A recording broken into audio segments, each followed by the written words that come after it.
This is a monumental challenge for the coalition, and the polls in favour of Labor, the latest out today, don't seem to move. This is at a time when people barely know Anthony Albanese and see him as a bit of a blank canvas. The further problem for the government is that voters in the key demographics that helped Scott Morrison win the last election seem to have deserted the coalition. Polling suggests sharp falls in support amongst working families. Now inflation is on the march.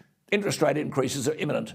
The price of groceries continues to climb, and there is immense pressure on household budgets. The global rise in the price of oil has increased the cost of everything from transporting food to packaging. And a recent national survey representing 1,005 Australians found nearly 2 in 3 were worried about the rise in prices for food and groceries.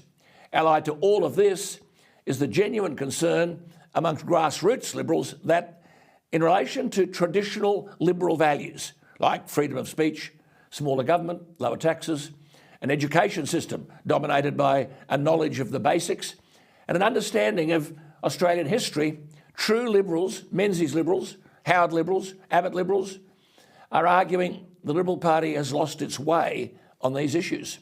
They now feel they are Menzies' forgotten people.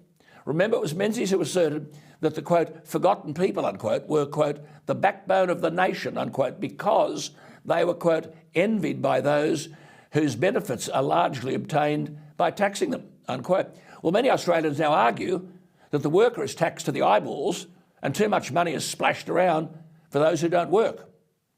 Into this turbulent mix has been thrown literally the Liberal candidate for Warringah, Catherine Deves. Little does she know that metaphorically she could well save the Liberal Party. As you know, her predominant issue is that women should only compete against biological women in sport. Now, the Prime Minister, in supporting Catherine Deves, may, without knowing it, have stumbled upon an issue which redeems him.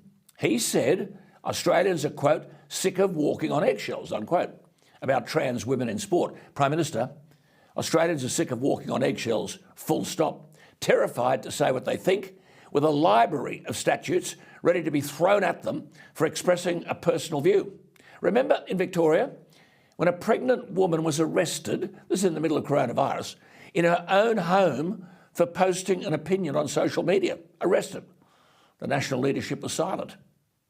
Matthew Keane, the New South Wales Liberal Treasurer, is calling for Catherine Deves to be disendorsed. He ought to know that there are many in the Liberal Party seeking his disendorsement because his very utterances are damaging the federal coalition. Yes, the coalition has a mountain to climb, but the Prime Minister has stumbled upon one issue articulated by Catherine Deves which would have the overwhelming support of the majority of Australians.